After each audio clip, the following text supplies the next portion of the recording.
Un feu d'artifice pour célébrer le 14 juillet, l'image est rare dans l'Aube cette année pour être soulignée. Bar-sur-Aube est la plus importante commune du département à avoir maintenu le rendez-vous traditionnel, chemin de Mathot.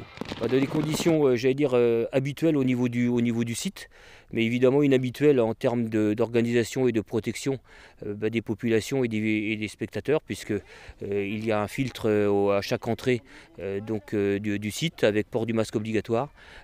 Toute une série d'équipes pour inciter les personnes à se distancier, à les placer, puisque nous avons un site aujourd'hui qui nous permet, lorsqu'on a une jauge de 700 personnes, de les distancier à une personne tous les 8 mètres carrés.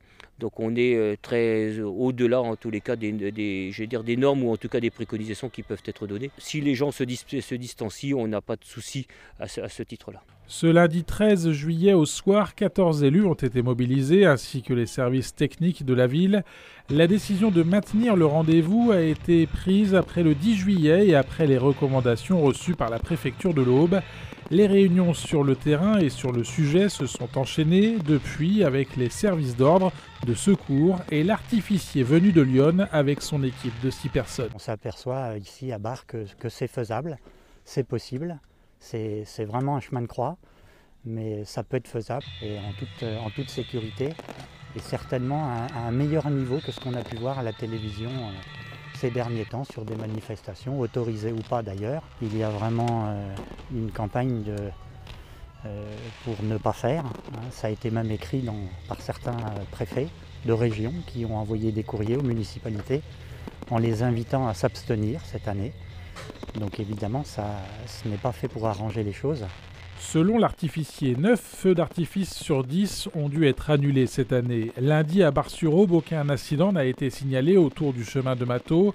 La mairie Bar-Albin assume son choix d'avoir maintenu le rendez-vous malgré les critiques. C'est aussi pour, remettre un petit peu de lumière dans les yeux de nos habitants, des touristes aussi qui peuvent être présents. Ça fait maintenant 4 mois, qu'ils sont dans le brouillard du Covid, donc un petit peu de lumière pendant 20 minutes, qu'ils pourront garder quelques heures ou quelques jours en tête. Je pense que ça fera du bien à chacun. Je ne comprends pas les critiques qui peuvent être émises. Maintenant, tous les sites ne se prêtent peut-être pas à mettre en œuvre toute la sécurité que nous avons réussi à mettre en œuvre aujourd'hui. Pour autant, donc, il n'y a pas de polémique à avoir. Le site pouvant accueillir jusqu'à 1400 personnes en temps normal a été limité à 700 spectateurs pour un spectacle pyrotechnique de plus de 20 minutes.